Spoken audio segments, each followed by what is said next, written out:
La sala estaba colmada de murmullos. El aire olía a vino derramado, a sudor y a polvo acumulado en las viejas cortinas rojas que adornaban el salón principal de la casa de los Valdemonti. Allí, en el mismo lugar donde generaciones habían celebrado banquetes de gloria, ahora se alzaba una tarima improvisada, una mesa de roble convertida en escenario para la más atroz de las humillaciones. Sobre aquella mesa, con las manos temblorosas y los labios secos, se encontraba Isabella Valdemonte, la hija menor de la familia.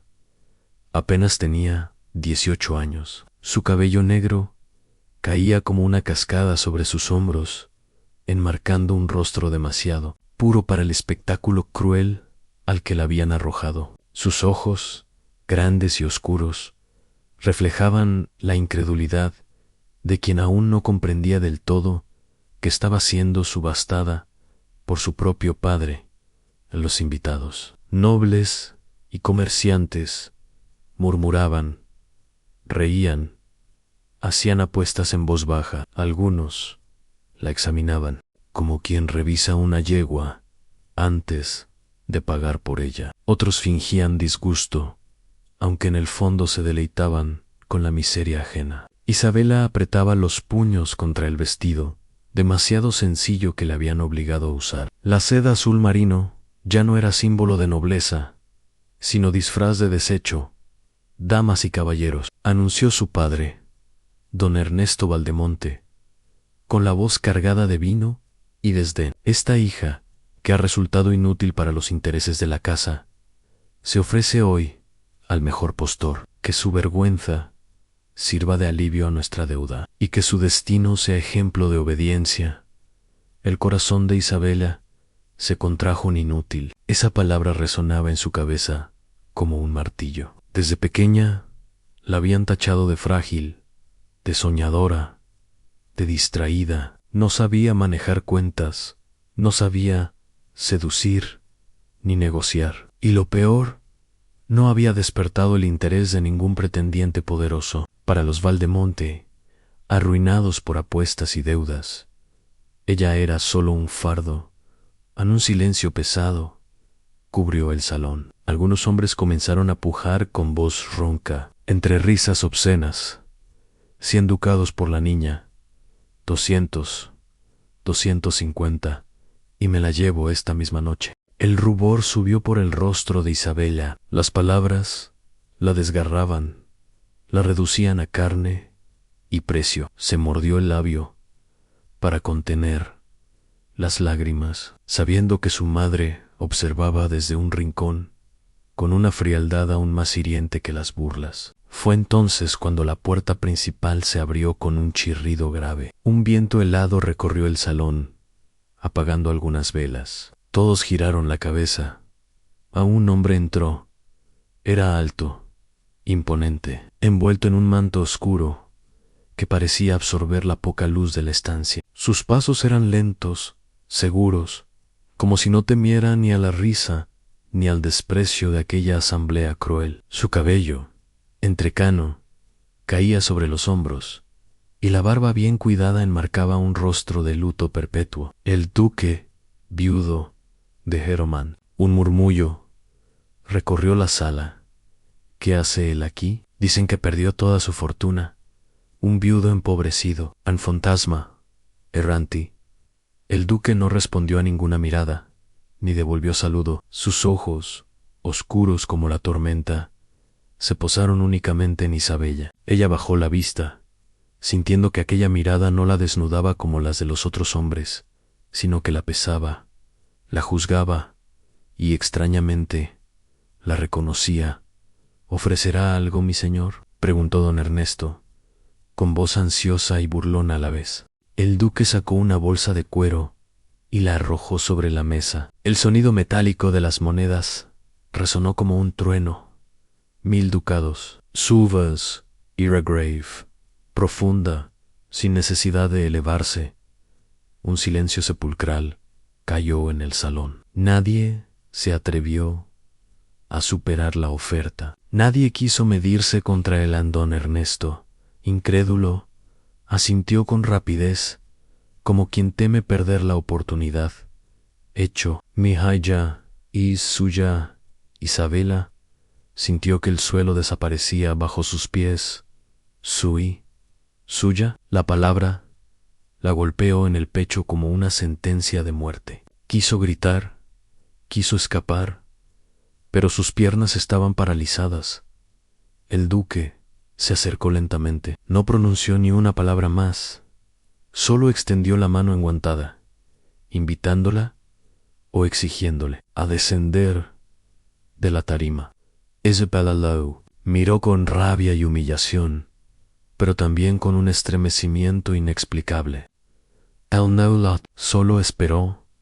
Finalmente, entre sollozos silenciosos, Isabela obedeció. Sus pasos resonaron en el mármol del salón, como si cada uno sellara la pérdida de su libertad. Atravesó el murmullo de los invitados, sintiendo sus risas y cuchicheos clavarse en la piel. Cuando salió por la puerta, siguiendo al duque, el aire de la noche la envolvió con su frío cortante. Un carruaje oscuro aguardaba, sin blasones, sin pompa. Nada en él parecía digno de un noble, y sin embargo, en la sombra, todo parecía más temible que el salón dorado de sus padres. El duque subió primero, silencioso. Ella, temblando, se acomodó frente a él. El carruaje se cerró con un golpe seco, y los caballos arrancaron. Isabella miró por la ventanilla, como la casa de su infancia se alejaba, iluminada por risas y lámparas. Ya no era su... Nunca lo había sido. Ahora, su destino estaba ligado al de aquel hombre enlutado, el viudo temido, el fantasma solitario, y aunque él no había dicho más que 2 palabras, ya pesaban sobre su alma como cadenas invisibles. El viaje hacia lo desconocido había comenzado. El carruaje avanzaba entre sombras, golpeando con violencia los adoquines irregulares del camino. Isabela, sentada frente al duque, mantenía la mirada fija en la ventanilla, incapaz de pronunciar palabra. El silencio era tan espeso que parecía tragarse incluso el crujido de la madera por momentos. La joven apretaba los puños sobre el regazo, deseando que aquel viaje no fuera real. Pero cada sacudida, cada resoplido de los caballos le recordaba que estaba siendo arrancada de su mundo y entregada a un hombre del que nada sabía, salvo rumores que era viudo, que había perdido a su esposa en circunstancias trágicas, que había abandonado la corte y que ahora, empobrecido, vivía en un castillo en ruinas al norte, entre montañas y tormentas perpetuas. La ira comenzó a hervir en su pecho. «No pienso quedarme con usted», escupió al fin, su voz temblando entre rabia y miedo. «Prefiero morir antes que ser su mercancía». En el duque levantó la mirada. Sus ojos se encontraron en la penumbra. Isabella esperaba una respuesta dura, una amenaza, tal vez un gesto de posesión, pero lo que recibió fue... El hombre simplemente la observó, con un rostro imperturbable, como si sus palabras fueran viento golpeando contra piedra. Ese silencio la desconcertó más que cualquier grito. «¿No va a decir nada?», insistió ella, alzando la voz. «Me compró como si fuera un animal. No soy suya». El carruaje continuó su curso. Solo entonces él habló, con una calma que la desarmó. «Lo sé». Isabella parpadeó, confundida. «¿Cómo que lo sabe?» El duque no añadió nada más. Cerró los ojos un instante, como si estuviera cansado de explicaciones, y volvió a su silencio pétreo. Aquella indiferencia encendió aún más la furia de la muchacha. Durante el resto del trayecto lo insultó en voz baja, lo acusó de cruel, de aprovecharse de la desgracia de su familia, de ser un espectro que vivía de luto y sombras. Ninguno de sus dardos logró herirlo. El duque permanecía impasible, mirando hacia la oscuridad de la ventanilla, como si su alma viajara en un lugar donde ella no podía alcanzarlo. Finalmente, el carruaje se detuvo Enfrente a Isabella se alzó el castillo de Geromont, ennegrecido por el tiempo y la intemperie. Las murallas se desmoronaban en partes y la vegetación había trepado como una serpiente sobre las piedras. Era una fortaleza olvidada, devorada por la soledad, pero aún conservaba una imponencia que erizaba la piel. El duque descendió primero y le ofreció la mano para ayudarla a bajar. Isabella lo miró con desprecio y saltó por sí sola, resbalando un poco sobre el barro. El hombre no reaccionó, simplemente avanzó hacia las puertas de hierro, que se abrieron con un rechinido profundo dentro. Los pasillos estaban iluminados por antorchas dispersas. El aire olía a piedra húmeda y cera. Criados vestidos con ropas gastadas lo recibieron con miradas huidizas. No hubo pompa, ni saludos serviles, tan solo una reverencia rápida y un silencio incómodo.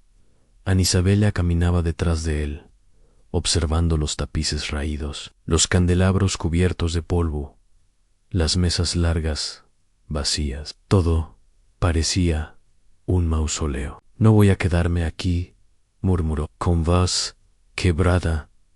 El duque se detuvo frente a una puerta de madera pesada. Este será su cuarto. La joven lo fulminó con los ojos. No soy su esposa. ¿No dormiré bajo su techo en él? La miró con seriedad, sin enfado. Nadie le ha pedido que lo sea. La frase la golpeó como un puñal en el orgullo. No sabía si era un insulto o una muestra de respeto, pero la hirió igual. Entró en la habitación y cerró la puerta con un golpe, como quien quiere marcar distancia. Esa noche no pudo dormir. Daba vueltas en la cama, escuchando el silencio pesado del castillo. Escaparé, se repetía, con lágrimas ardiendo en sus mejillas. Mañana mismo buscaré una salida. Y así lo hizo, al amanecer, cuando los criados aún no estaban del todo despiertos. Isabella descendió por los corredores, ocultándose entre columnas. Encontró una puerta lateral y corrió hacia los establos. Apenas sabía montar, pero tomó las riendas de un caballo nervioso y logró salir al camino.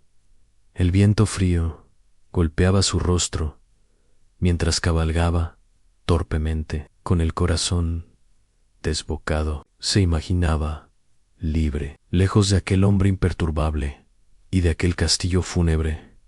Pero el destino no era tan sencillo. Tras apenas una hora, perdió el control del caballo en un sendero escarpado. La bestia se encabritó y ella cayó al suelo, golpeándose contra las piedras. Aturdida, sangrando en la frente, intentó levantarse, pero un dolor agudo en el tobillo la obligó a caer de nuevo. Fue entonces cuando lo escuchó en el trote lento y firme de otro caballo. Levantó la vista, y allí estaba él, el duque, montado en un corcel negro. La observaba en silencio. No había ira en su rostro, ni reproche, solo aquella calma inquietante que tanto la descolocaba. En Isabella quiso gritarle, exigir que la dejara allí, que no la tocara, pero el dolor la doblegaba. El duque descendió de su caballo y se inclinó hacia ella. Con un movimiento firme, la levantó en brazos. Él la golpeó en el pecho, inútilmente. No quiero su compasión. Suélteme. Él no respondió. Caminó con ella en brazos hasta el caballo y la acomodó con cuidado. Luego montó detrás, sujetándola para que no cayera. El calor de su cuerpo la envolvía y por primera vez desde la subasta, Isabella sintió miedo, no de él, sino de sí misma, de la confusión que empezaba a nacer en su pecho. El camino de regreso al castillo fue silencioso. Ella, derrotada, apoyó la frente contra el manto oscuro del duque, con lágrimas silenciosas rodando por sus mejillas. Al llegar, él no la reprendió, solo ordenó a un criado que atendiera sus heridas y su tobillo. Luego se marchó, sin una sola palabra más. Isabella, en la cama, con la pierna vendada, lo observó desde lejos mientras desaparecía. Por un corredor. El odio seguía ardiendo en su interior, pero también una grieta se había abierto en su muro de desprecio, porque aquel hombre que la había comprado no la había castigado, ni insultado, ni reclamado como suya, la había recogido del suelo, sin pedir nada a cambio, y eso, para Isabela, era más insoportable que la humillación misma. La fiebre llegó con el amanecer, como una bruma espesa que se pegó a los huesos de Isabela. Despertó empapada en sudor, con la garganta seca y una punzada aguda recorriéndole el tobillo vendado. El techo de la alcoba parecía moverse, y las sombras de los cortinajes dibujaban una especie de bosque suspendido sobre su cama. Incorporarse, pero el mareo la obligó a volver la cabeza a la almohada, a una mujer entrada en años, de manos firmes y ceño atento. Apareció junto a la cama con una taza humeante. No la había visto antes. Vestía modesto, con delantal limpio y cabello recogido. Beba un poco, dijo, acercándole el borde de la taza a los labios. Es infusión de salvia y corteza de sauce. Ayuda con la fiebre.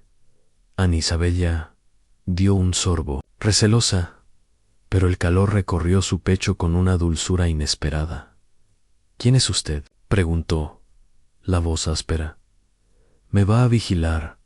Me llamo Matilde. Llevo aquí desde antes de que la neblina se hiciera costumbre en estas piedras, respondió con una sonrisa cansada. Y no voy a vigilarla, voy a cuidar de usted, hasta que el tobillo le permita hacer lo que se le antoje. No me antoja nada de este lugar, murmuró Isabella. Cerrando los ojos un instante, Matilde no discutió. Le acomodó la manta con un gesto tan natural que a Isabella le recordó a una nana olvidada. El roce de la tela en su frente ardiente la desarmó mucho más que cualquier discurso. Si su madre hubiese tenido manos así, quizás la infancia habría sido menos fría. Coma algo cuando pueda, añadió la mujer, dejando una bandeja con pan y un cuenco de caldo claro. El duque ha salido a hablar con el herrero del pueblo. Vuelve más tarde. Isabella no respondió. La palabra duque siguió dando vueltas, como una abeja atrapada detrás de una ventana. El hombre que la había comprado en el viudo pobre, el fantasma de Heromant, se quedó dormida poco después, con la taza tibia, aún sabiendo, a hojas amargas bajo la lengua. Soñó con la tarima de la subasta, con la bolsa de cuero repiqueteando como lluvia de clavos, con el carruaje que la devoraba. Ana soñó con el duque, inmóvil, y sus ojos que no juzgaban como los otros a la fiebre. Bajó por la tarde, lo justo para que la vergüenza volviera a ser nítida. Isabella pidió sentarse. Matilde la ayudó a incorporarse y abrió un poco la ventana. El aire entró húmedo, con olor a musgo y madera mojada. Desde allí podía distinguir un patio interior en un rectángulo de tierra y piedra donde crecía, obstinado, un círculo de hierbas. Había un hombre agachado junto al cantero, con las mangas remangadas y la cabeza inclinada. No llevaba manto ni guantes. Con una cuchilla pequeña separaba las hojas de una planta de borde plateado, con una delicadeza que no encajaba con su figura. Alta Ana Isabella contuvo la respiración. Era él. El duque depositó las hojas en una cesta y se quedó quieto un momento, como si escuchara el rumor del viento en la muralla. Luego se limpió las manos en el pantalón y se alejó por el corredor cubierto. Sin mirar hacia su ventana, recoge Artemisa y Milenrama, comentó Matilde, que había seguido su mirada. La siembra él mismo. Dice que un suelo que da hierbas no está del todo muerto. Isabella estimó que aquello debía ser una costumbre de algún soldado viejo o de un campesino. No dio novo. La contradicción la irritó. Queja parecer un Miugi el santo de Heromant, pensó con amargura, aunque el recuerdo del camino y de su cuerpo cargándola con cuidado le pinchó la lengua por dentro a Matilde, como adivinando un pensamiento que no era suyo. Añadió: La fiebre le bajará más rápido si deja que las hierbas hagan su trabajo. Y si me niego, se va a curar más lento y tendrá más tiempo para enojarse con lo que no puede cambiar, replicó la mujer. Sin dureza, Isabela se mordió el interior de la mejilla. No quería hablar, no quería deberle nada a nadie en esa casa por la noche. El hambre venció a su orgullo. Probó el caldo, solo una cucharada, luego otra. Estaba limpio, sin grasa, con un sabor a hueso y cebolla, que la transportó a una cocina que no era la de su niñez, sino alguna cocina imaginaria, donde el calor no quemaba, sino que abrigaba. Cuando Matilde retiró la bandeja, un murmullo llegó. Desde el pasillo, voces bajas, de hombres, un arrastrar de botas. La comprada, dicen, susurró alguien. Va, una boca más, como si no faltaran manos para fregar. Rió otro an. El calor de la fiebre dio paso a un calor distinto, hecho de vergüenza y rabia. Isabel apretó las sábanas. Quiso levantarse para enfrentarlos, pero el tobillo la clavó a la cama con una lanza invisible. A las voces se apagaron. Un silencio compacto cubrió el corredor, el tipo de silencio que hace que los cuchillos de cocina se queden quietos. Y entonces se escuchó otra voz, una sola grave. En esta casa nadie la llama así. No hubo respuesta. Las botas retrocedieron. Isabela no vio al duque, pero supo que era él. El modo en que la frase no pidió permiso ni gritó, el modo en que la palabra casa pesó más que la palabra nadie, le dejó en la piel un escalofrío que no venía de la fiebre. A la mañana siguiente, con el dolor ya más soportable, Isabela pidió que la llevaran a sentarse junto a la ventana. Matilde le aprovisionó de almohadones y dejó una jarra de agua fresca. La joven se entretuvo, mirando el patio.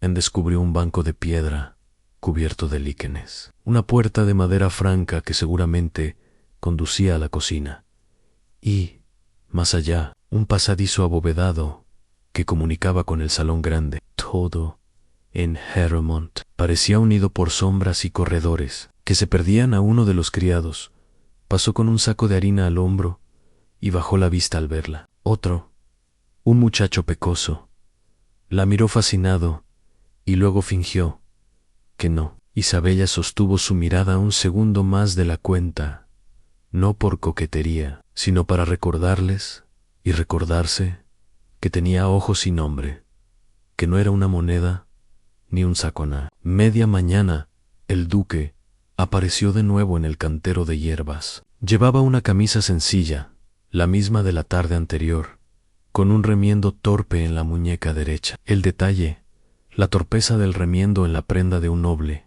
la desconcertó. Hizo una seña con la mano, y del pasillo surgió Matilde, que se acercó al patio. Conversaron poco. Él le indicó la cesta. Ella asintió y se retiró al rato. La mujer regresó a la alcoba. «¿Quiere verla?», anunció. Sin solemnidad, en Isabela sintió como en su interior una parte se erguía en «Almas, no tiene derecho», quiso decir, «por otra parte», más fatigada, más lúcida, comprendía que si él hubiera querido ejercer derechos, no estaría pidiendo nada a través de una criada. «Que pase», dijo.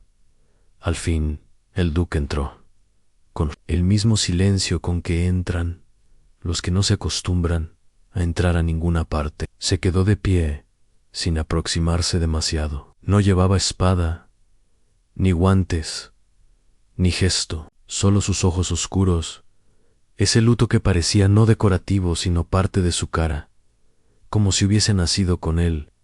«Señorita Valdemonte», dijo, inclinando apenas la cabeza. Isabella se tensó. No había escuchado su nombre en esa casa todavía. «No en voz alta, no con ese peso. No me llame así», respondió, con la garganta súbitamente seca. «Soy lo que usted compró». Él sostuvo la mirada, sin apartarse y sin avanzar. Usted es Isabella, dijo, como si estuviera nombrando. Un juramento en el nombre en su boca le resultó extraño. Una parte de ella quiso creer que había ternura allí. Otra, entrenada para desconfiar, quiso arrancarse el nombre como quien se arranca un broche que quema. ¿Por qué me defendió anoche?, preguntó. Antes de poder evitarlo, el duque no respondió al instante. Pareció elegir una palabra en un cajón donde todo estaba guardado demasiado ordenado, porque no tolero la crueldad. Cuando puedo impedirla, Isabella, río, breve, amarga, y comprar a una mujer no es crueldad. Un músculo apenas se movió en el pómulo del duque. Fue una transacción miserable, y sin embargo, la alternativa no terminó la frase. ¿Cuál alternativa?, insistió ella, quizás más duro de lo que pretendía. Dejarla allí, y Isabella recordó las risas, los dedos en el aire, el hombre que ofreció 250, y dijo, me la llevo esta misma noche, sin sí o no día. Apartó la vista. No, mi pida gratitud, dijo, ahogada. No la pido, respondió él, con una calma que no era resignación, sino la certeza de alguien que ha aprendido a esperar. La frase quedó flotando, caminó por las paredes como una sombra lenta y se fue a dormir a algún rincón del techo. Isabella entendió la mitad. La otra mitad la comprendería después, al tercer día. La fiebre había cedido casi del todo, y con ella el orgullo se volvió inquietud. Tenía que moverse, ver con sus propios ojos que era Geromant y que había detrás de ese hombre que no se quebraba. Matilde la ayudó a ponerse en pie. Le vendó el tobillo con cuidado, le prestó un bastón corto y la acompañó hasta el corredor norte. Isabella avanzó lentamente entre arcos de piedra y ventanas altas. Descubrió una biblioteca pequeña, con libros desordenados y polvo capitulando. Ante algunos lomos más tocados que otros, había un globo terráqueo con una grieta y una mesa con instrumentos de medición en compases, una brújula, un sextante viejo. No eran adornos de un salón que quiere lucirse. Eran herramientas de alguien que luchó alguna vez por medir distancias y orientarse en la tormenta. En el salón grande vio una mesa larga con marcas de cuchillo, como si a falta de tablas allí se hubiesen cortado pan y carne. Junto en la chaiminia, un banco macizo con una manta doblada con mimo, y frente a una de las ventanas, sobre un atril, un retrato cubierto por una tela. Isabella estuvo a punto de levantarla. No por miedo a un fantasma, sino por respeto a un secreto que no era suyo. El sonido metálico de un martillo llegó desde el exterior. A paso lento, salió al patio. Un hombre trabajaba con un herrero. El duque, sin capa, sostenía la barra de una reja, mientras el herrero martillaba una bisagra. El movimiento revelaba fuerza, sí, pero no soberbia. Se apartó para ceder sitio, como si lo que importara fuese la labor y no quien la ejecutaba. Nadie se inclinaba ante él, nadie lo miraba buscando aprobación. Lo miraban como se mira a alguien que hace lo que dice que hará. Isabella se acercó un par de pasos y se apoyó en el marco de la puerta, invisible para ellos. Observó cómo el duque tomaba un cuenco y bebía agua. Luego lo acercaba al herrero, que negó con la cabeza, y señaló el suyo con una sonrisa. El duque dejó el cuenco, se secó el sudor con el dorso del antebrazo, y entonces, como si un viento le hubiera recordado algo, miró hacia el corredor. La vio. No hubo sorpresa exagerada, ni gesto de prisa. Caminó hacia ella, despacio, atento. A su bastón. No debería forzar el paso, dijo, deteniéndose a una distancia que no invadía. El suelo aquí está desigual. Quiero fuera el jardín, respondió Isabella. Y ese quiero le supo algo que no decía desde hacía días. Él señaló el cantero de hierbas. No es un jardín, dijo. Es terquedad. Ella no supo si era una broma. Una comisura del labio del duque se movió apenas, como si un gesto de humor hubiese querido nacer y se hubiera arrepentido tarde. ¿Por qué plantas tú mismo?, preguntó ella, dejándose llevar por la curiosidad que le vencía el orgullo. Porque algunos dolores obedecen a las manos, respondió, y porque no siempre habrá quien lo haga. El herrero los interrumpió, reclamando la barra. El duque se apartó, asintió, y miró de reojo el bastón de Isabella. Si quiere, puedo traerle una silla al sol, añadió.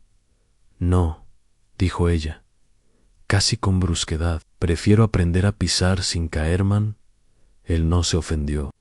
En su cara, la declaración pareció encontrar un lugar para asentarse, uno de esos lugares donde viven las verdades que no necesitan aplauso.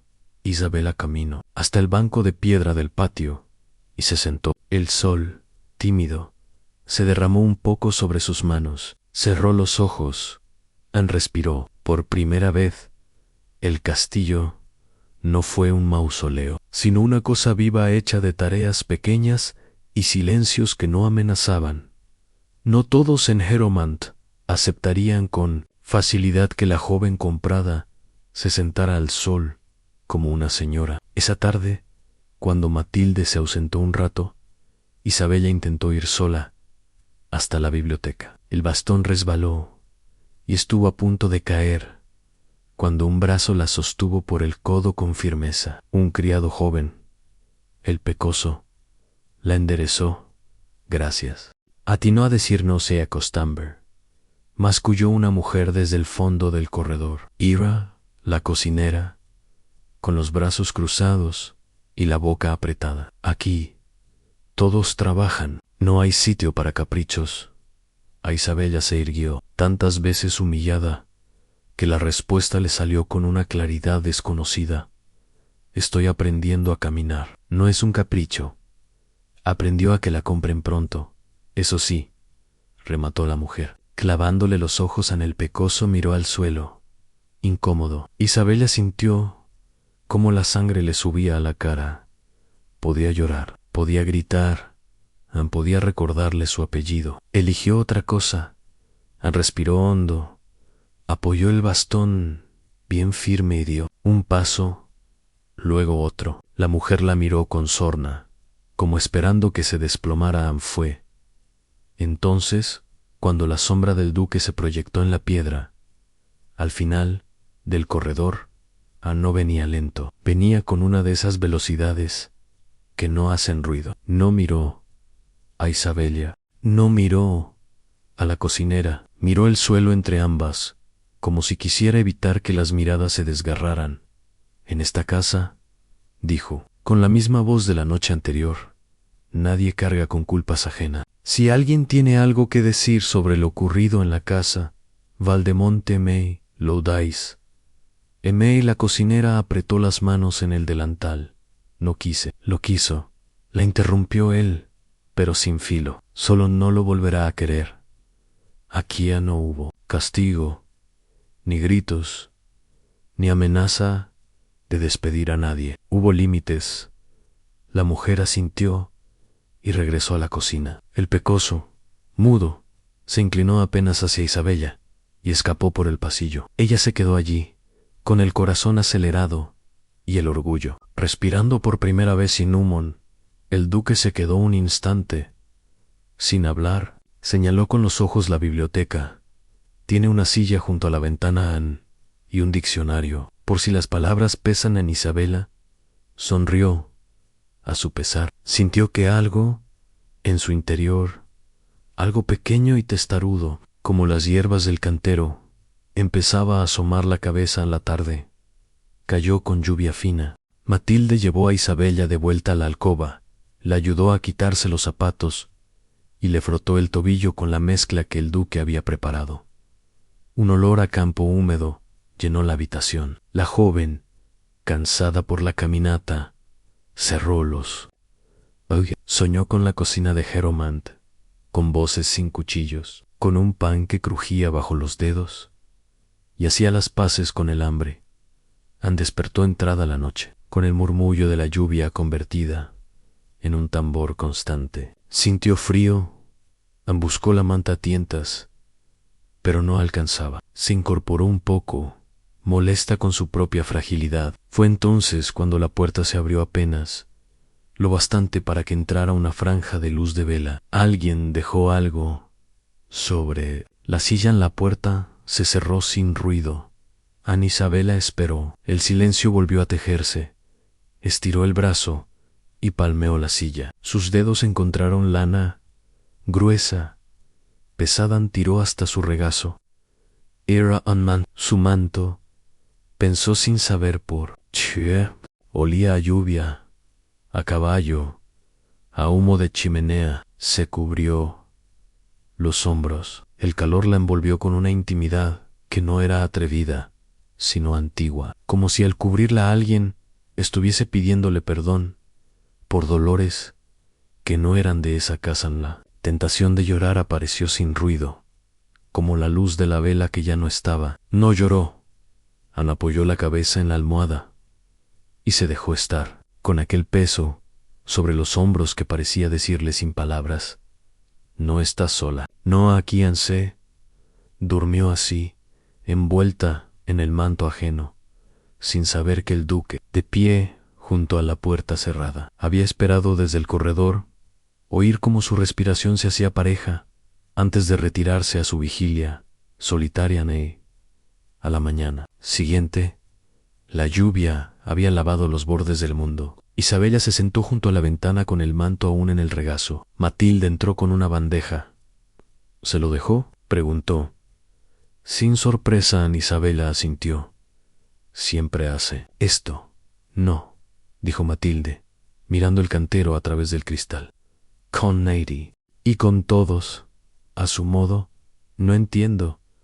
El señor no es un santo, dijo la mujer, colocando un trozo de pan y una taza. Ni un monstruo. Es un hombre al que se le cayó encima un mundo. Lo fue arreglando con clavos breves. A veces se la olvidan las flores en otras. No. Ana Isabela bajó la vista al pan. Lo partió con los dedos. Estaba tibio. Tomó un trozo y se lo llevó a la boca. Masticó despacio, no por protocolo, sino porque tenía la sensación de que el pan guardaba un secreto que solo se revelaba despacio, en que había manos que daban sin exigir en más tarde. Cuando el sol se atrevió a salir del todo, el duque apareció en el patio con 2 tazones de sopa. No buscó la ventana. Se sentó en el banco de piedra, probó un sorbo, dejó el otro tazón a su lado, sin dueño todavía. No fue una invitación, fue una costumbre dejada al alcance de quien la quisiera. Ana Isabela, con el manto en los hombros y el bastón en la mano, decidió bajar. Cada peldaño fue un pacto entre su terquedad y el dolor. Cruzó el corredor, salió al patio. El duque no se levantó, pero corrió un poco el tazón para que quedara más cerca. Él se sentó, guardando un palmo de distancia, el suficiente para que el respeto no se confundiera con frialdad. Matilde me dijo que esto cura, dijo, tomando la cuchara. No cura, respondió él, ayuda a pasar el día. A veces eso es todo, murmuró ella. Probando el primer sorbo, se quedaron en silencio, escuchando el rumor lejano de un arroyo. Isabella no sabía por qué su corazón había dejado de latir, como si estuviera a punto de estallar. El aire estaba tibio. El manto pesaba lo justo. Por primera vez desde que lo vio, no supo si odiarlo o agradecerle. Y eso, para alguien que había vivido a fuerza de certezas amargas, era una novedad que asustaba. Ayer, dijo, de pronto, cuando dijo aquí no hay puertas con cerrojo, ¿por qué? El duque dejó la cuchara dentro del tazón. Sus dedos largos, con los nudillos marcados, la tomaron de nuevo, como quien vuelve a un punto conocido del camino. ¿Porque tuve demasiadas puertas cerradas?, dijo. Sin grandilocuencia, Isabela no preguntó cuáles. Lo miró de reojo. En el luto, en su rostro, no era un disfraz, era una herida que aprendió a caminar. Yo también, se atrevió ella. Algunas tenían llave por dentro. A él la miró. Entonces, no con sorpresa, sino con reconocimiento. No, Dio. Lausin no dijo nada que pudiera romper lo frágil de ese puente. Terminó su sopa y se levantó. Anti-Stewars tomó el manto de sus hombros con gesto de devolver algo que, por pudor, no debía quedarse. Isabela, sin pensar, lo sujetó por un borde. Déjemelo hoy, pidió. Apenas en el duque se detuvo. Su mano, un segundo, sintió el tirón mínimo de la lana. Luego la soltó. Hoy, concedióse, alejó hacia la reja, que aún necesitaba una bisagra. Isabela se quedó allí, con el manto y el tazón vacío, mirando el cantero de hierbas. La Artemisa brillaba como si estuviera hecha de escarcha. Pensó en su padre, en las manos gordas que contaban monedas. El aire en Heromán parecía más leve desde aquella tarde, en el patio. Isabela, aunque aún apoyada en el bastón, comenzó a recorrer los pasillos sin el mismo odio ciego de los primeros días. Había aprendido a reconocer los rincones donde la humedad se adueñaba de las paredes, los corredores donde el viento soplaba como un lamento, y los balcones desde los cuales se divisaban montañas infinitas, azules en la distancia. El duque no intervenía en esos recorridos. La dejaba caminar, como si supiera que cada paso no era solo un ejercicio para su tobillo, sino un modo de medir con sus propios ojos la magnitud de su encierro o de su libertad. Porque era cierto, no había cerrojos. Neidi impedía que se asomara a la puerta principal, pero tampoco había caminos fáciles a más allá del castillo. Las montañas se extendían como un mar inhóspito.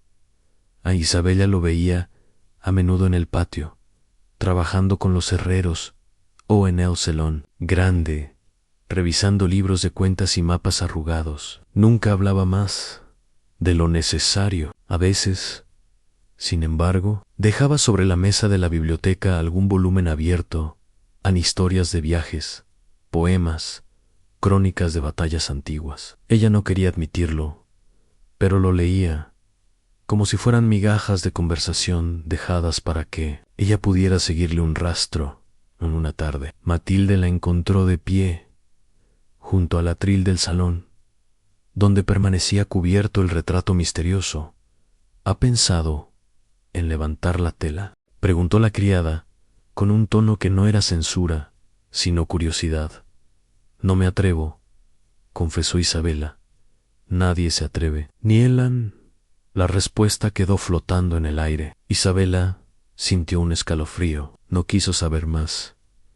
El duque, él. Comenzaron a encontrarse en espacios neutros, la mesa larga, donde a veces coincidían en silencio durante las comidas, el corredor norte, donde se cruzaban con un gesto breve, el patio donde él dejaba 2 tazones de sopa. Isabela descubría pequeños gestos que no encajaban en el retrato de un hombre cruel. Él recogía las velas consumidas para fundirlas de nuevo, doblaba su propio manto después de colgarlo a secar, e incluso barría hojas caídas cuando el viento inundaba el patio. No es nobleza, es terquedad, se decía Isabela, pero la terquedad, descubría ahora, podía ser también un modo de cuidar lo que se resistía a morir en el primer ros. Sucedió de manera casi trivial a Isabela, cansada de estar confinada en la alcoba.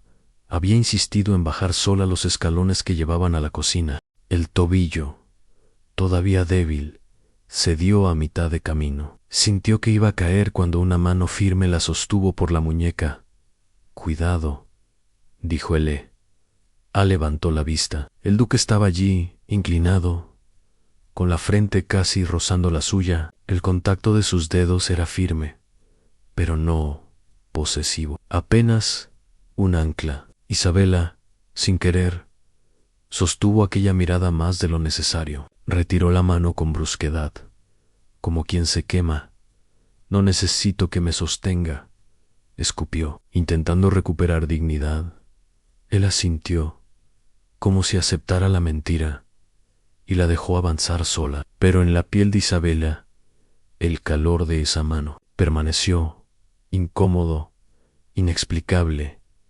Días después, la tensión se repitió de otra forma. Una lluvia inesperada había anegado los pasillos y filtrado agua en su alcoba. Matilde se afanaba en mover sus cosas a una habitación más seca. Isabela, contrariada, ayudaba como podía, aunque apenas lograba arrastrar un cofre pequeño. El duque apareció en el umbral.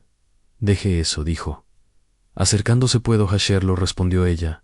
Terca, no discutió. Simplemente levantó el cofre con una facilidad que la hizo sentir ridícula. Avanzó por el pasillo con el peso en brazos. Isabela lo siguió, observando la espalda ancha, los hombros firmes. La naturalidad con la que cargaba lo que a ella la doblaba no era exhibición, era costumbre. Cuando dejó el cofre en la nueva habitación, Isabela se sorprendió a sí misma murmurando: «Gracias». Él se volvió, y por primera vez en días, una sombra de sonrisa se dibujó en su rostro. Apenas un gesto, pero suficiente para que Isabela sintiera un nudo en el estómago. La intimidad prohibida se infiltraba como agua en piedra. Una noche, en la biblioteca, Isabela hojeaba un libro de poemas antiguos. No escuchó sus pasos hasta que estuvo a su lado. «Es de mi esposa», dijo él, señalando el lomo gastado. Ella se estremeció. «¿Por qué me deja leerlo?» «Porque los libros no deben encerrarse». El silencio que siguió fue espeso. Isabela cerró el volumen con cuidado, como si las páginas pudieran quebrarse. Sus dedos rozaron los de él al entregarlo. Fue un roce mínimo, pero ambos lo sintieron. Isabela apartó la mano como si hubiese cometido un delito. «No, no debe», susurró, casi para sí. Él no respondió. Se limitó a guardar el libro en el estante, con un respeto que parecía dirigido tanto al objeto como al recuerdo. En la noche del primer deshielo, llegó sin aviso. El castillo estaba en calma, los criados dormían, y un viento suave recorría los corredores. Isabela no lograba conciliar el sueño. Salió al patio, con el manto sobre los hombros. Allí lo encontró a él, sentado en el banco de piedra, contemplando el cielo. Se detuvo, insegura, pero él no la echó ni la invitó. Simplemente se movió unos centímetros, dejando espacio a su lado. Isabela se sentó. El silencio compartido se volvió extraño, casi cálido. «¿Por qué siempre se queda despierto tan tarde?», preguntó ella, incapaz de soportar el peso de ese mutismo. «El sueño me visita poco», respondió él. Isabela, sin mirarlo, confesó en voz baja: «Mí también». Desde la subasta, el duque giró apenas la cabeza, pero no dijo nada. El simple hecho de que no intentara consolarla, de que no llenara el aire con frases huecas, fue lo que la hizo sentir escuchada. Un silencio más largo los envolvió, y entonces ocurrió en Isabela. Sin pensarlo, dejó que su hombro rozara el suyo. Fue un contacto leve, casi accidental, pero no lo apartó a él tampoco. Se quedaron así, mirando el cielo sin estrellas, con la piel ardiendo por un gesto que ninguno de los dos se atrevía a nombrar. Cuando Isabela se dio cuenta de lo que había hecho, retrocedió con brusquedad. Roja de vergüenza: «Perdón», balbuceó el duque. Se levantó al instante, respetando su retirada. «No necesita disculparse». La dejó allí, bajo el cielo frío, con el corazón golpeando como un tambor. Isabela llevó una mano a su pecho, intentando contener lo que ni siquiera quería admitir, aunque había empezado a buscar su presencia, por primera vez desde que lo odiaba. Había aceptado sentarse a su lado sin desprecio, y eso, para ella, era el mayor héroe de los peligros. Los días se tornaron más largos y las noches más inciertas. En Heromant, la presencia del duque, antes una amenaza silenciosa, se había convertido en algo esperado. Isabela no lo decía en voz alta, ni siquiera para sí misma, pero cada gesto de él, el tazón junto al banco, la manta sobre la silla, el libro dejado abierto en la biblioteca, comenzaba a tejer una intimidad que no necesitaba palabras. Ella aún era rebelde en muchos aspectos. Seguía reacia a compartir comidas en la mesa larga, evitaba pronunciar su nombre frente a los criados y sostenía una distancia que a veces era orgullo, otras veces miedo, pero su mirada ya no tenía el veneno del principio. En su interior, una sospecha crecía en que aquel hombre no era su enemigo, sino algo mucho más peligroso, alguien que podría hacerla quedarse por voluntad.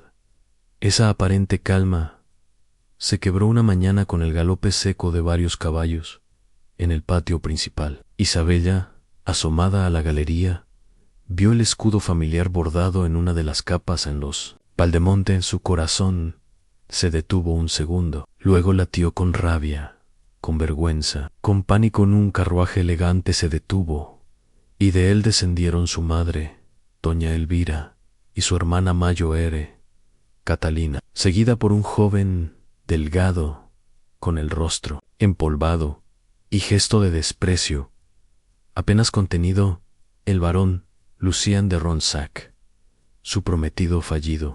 Ella no los esperaba a ni una carta, ni un aviso, solo el estruendo de sus nombres cayendo como piedras sobre la casa que comenzaba. Por fin, a no doler en el duque, los recibió en el salón principal, sin escolta ni ceremonia. Vestía simple, con una camisa limpia y una capa oscura, sin más ornamentos que la firmeza de su presencia. «Señor de Heromont», dijo doña Elvira, sin inclinarse ni sonreír, «venimos a discutir el asunto de mi hija, la señorita Isabella. Se encuentra bajo mi protección», respondió él con calma. «Y bajo mi techo en Catalina», lanzó una carcajada seca. «Protección, por favor, todo el reino sabe que la compró», como a una esclava. En Isabella, que escuchaba desde la escalera, sintió como su cuerpo se encogía. Había imaginado ese momento muchas veces. Nunca había sonado tan cruel. El duque no se inmutó. «Lo que hice fue impedir que fuera comprada por otros que la habrían usado como trofeo, criadado u castigo, y usted no hace lo mismo», inquirió Lucien, con voz nasal y burla en los ojos. En el duque se acercó un paso, no con violencia, sino con una presencia tan firme que hizo retroceder al varón medio paso sin darse cuenta. «No, yo le di un techo, en silencio y tiempo». Doña Elvira bufó. «Mi hija pertenece a los Valdemonte, y lo que haya hecho por ella no le da ningún derecho sobre su nombre, ni su honor». Ana Isabela ya no pudo quedarse callada. Apareció en lo alto de la escalera, vestida con una túnica sencilla y el cabello suelto. «¿Qué honor?», preguntó con voz clara. «¿El que me subastó frente a sus amigos? ¿El que me negó comida y palabra cuando me negué a casarme con un viejo borracho por conveniencia?» Su madre se giró hacia ella, con la mirada helada. «Te protegimos como pudimos. No me vendieron. Y ahora vienen a reclamarme porque les incomoda que no esté muerta». El silencio que siguió fue absoluto. El duque se mantuvo inmóvil. Isabella descendió los escalones con el bastón en la mano, pero sin tambalearse. «No volveré con ustedes». «Entonces renuncias a tu apellido», escupió Catalina. «A tu dote, a tu herencia, a tu lugar».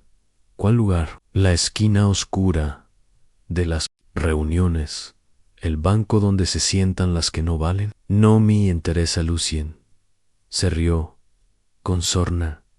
Miren cómo habla ahora. Se le ha pegado el tono de los criados en Isabella. Lo fulminó con la mirada.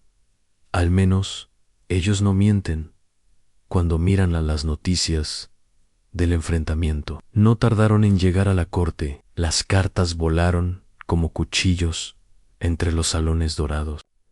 Taylor Capital. El escándalo era demasiado jugoso para ignorarlo en una noble subastada. El duque viudo empobrecido que la compra, y ahora la joven que lo defiende ante su familia.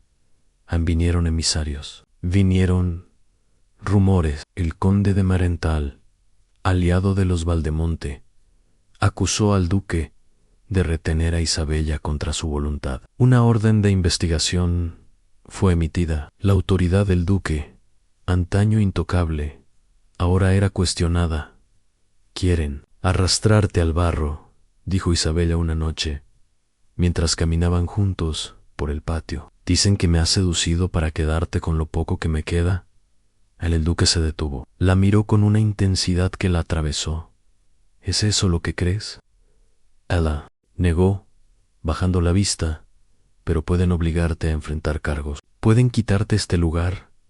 Lo han intentado antes, respondió, sereno. ¿Y qué harás si vienen por ti? Él no respondió enseguida. Solo caminó hasta el cantero de hierbas, arrancó una hoja de menta y la sostuvo entre los dedos. Entonces sabremos que se puede salvar y que no han, la noche previa a la llegada del emisario real, Isabella no pudo dormir. Salió al patio y lo encontró sentado en el banco. El cielo estaba limpio por primera vez en semanas. ¿Tienes miedo?, le preguntó.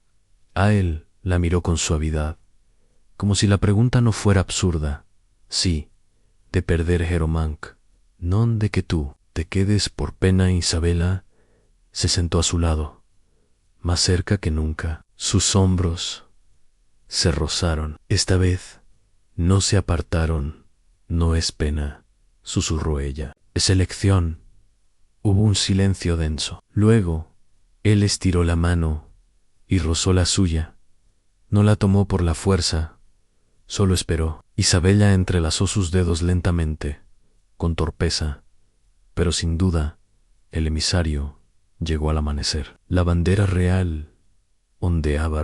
En su carruaje traía sellos, acusaciones y rumores, pero también traía testigos, criados, comerciantes y hasta el herrero de la aldea declararon a favor del duque.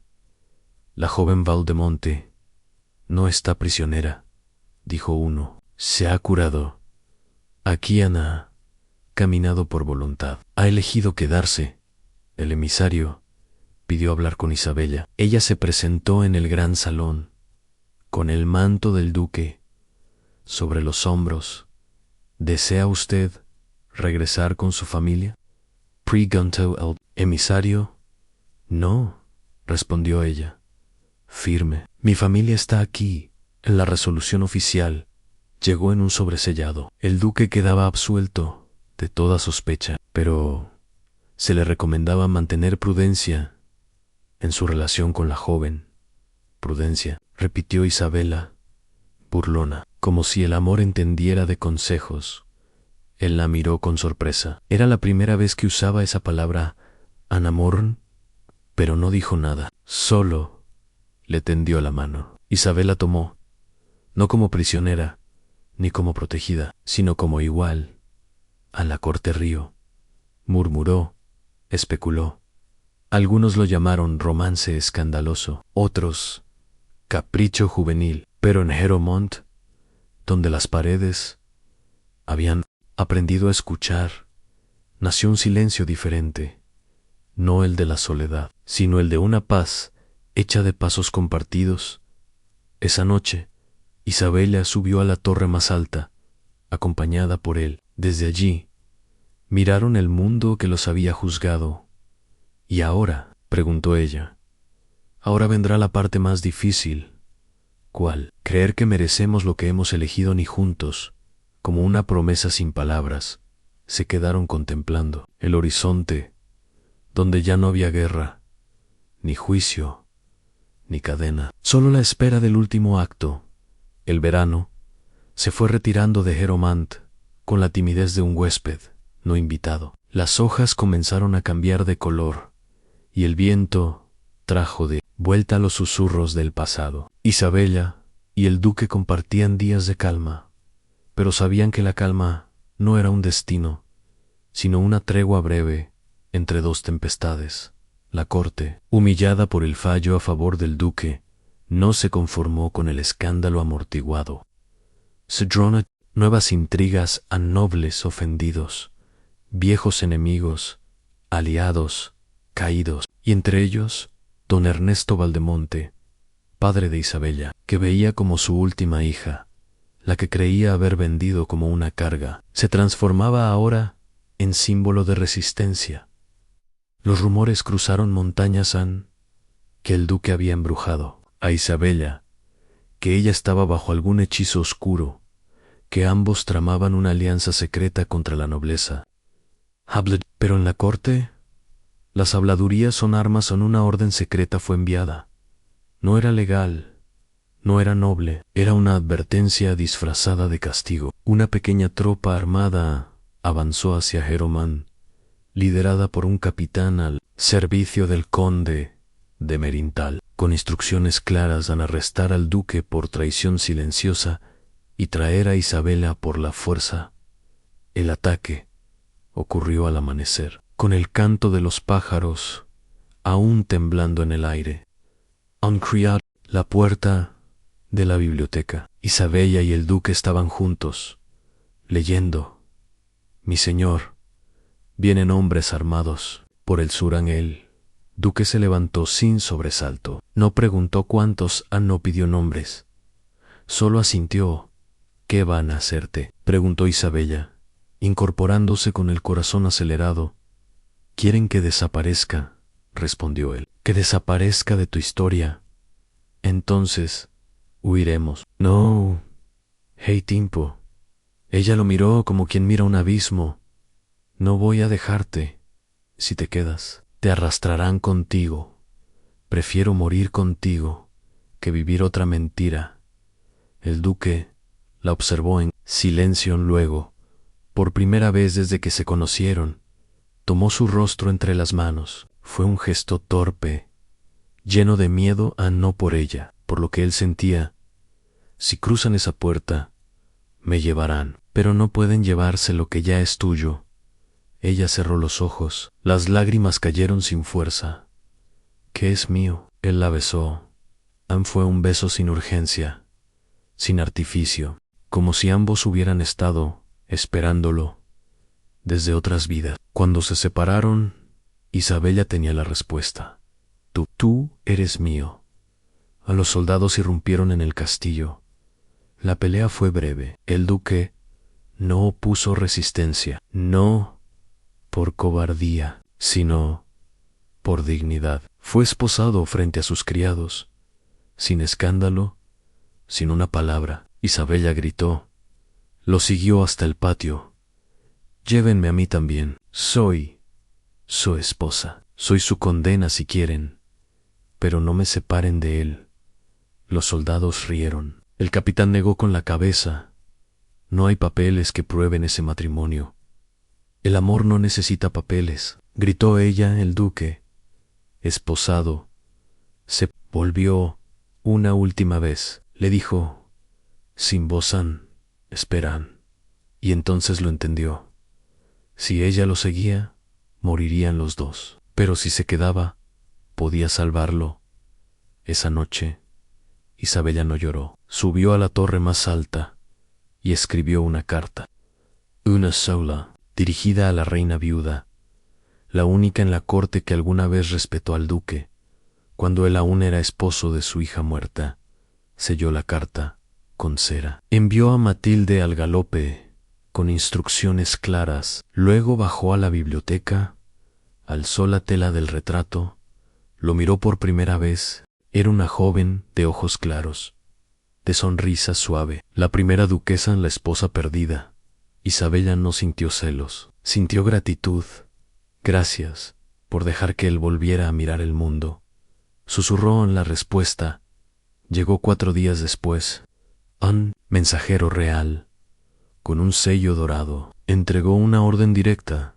El duque de Heromán debía ser liberado de inmediato. En la carta de Isabella había conmovido a la reina. Le habló del hombre que cuidaba hierbas para curar a otros, del viudo que no tomaba lo que no se le ofrecía, de la joven subastada que había encontrado dignidad donde no había lujo. Aun cuando el duque regresó al castillo, aún con el rostro magullado y la ropa rota, Isabella lo esperaba en el patio. Ella no corrió hacia él, al camino en paso firme, sin bastón. El tobillo, por fin, respondía en él. La miró, como si no creyera en su libertad. ¿Cómo? Elegí no verte caer, respondió ella. Él sonrió por primera vez, con todo el rostro. ¿Todavía quieres quedarte? Isabella no respondió con palabras. Lo abrazó, y en ese abrazo estaba el castillo, las lluvias, los silencios, las noches de manto compartido, las heridas viejas, todo, a meses después. La reina misma ordenó reconocer el matrimonio entre Isabella y el duque, sin ceremonia, sin testigos, pero con efecto pleno. Se dijo que fue un gesto de indulgencia. Paró la reina en una carta privada.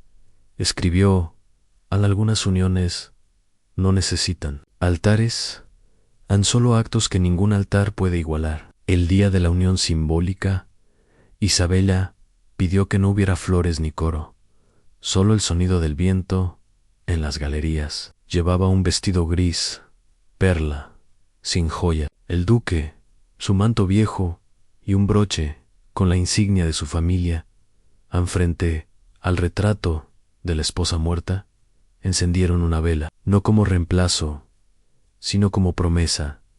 El amor no borra. Suman al final de la ceremonia. Cuando quedaron solos, Isabella tomó su mano. Dijiste una vez que había puertas sin cerrojo. Sí, pues esta. Puso su mano en el pecho de él. La abrí. Él no lloró, pero algo en sus ojos se quebró. Suavemente en Heromand volvió a la sombra, como siempre, pero ahora las sombras eran refugio, no castigo. Los criados ya no murmuraban. Los pesados hablaban de otra cosa, de una noble humillada que eligió quedarse, de un duque viudo que eligió volver a vivir. Y cuando, años después, la muerte se llevó al duque, en una noche tranquila, fue en los brazos de Isabella, rodeado por el olor de la artemisa y el calor del manto viejo. Ella lo enterró en el patio, junto al cantero. Sobre su tumba creció una flor silvestre. La llamó la flor del segundo amor. Y cada mañana Isabella bajaba con una taza de té, se sentaba en el banco y decía en voz baja: hoy también me quedo, porque el amor verdadero no siempre llega a tiempo, pero siempre llega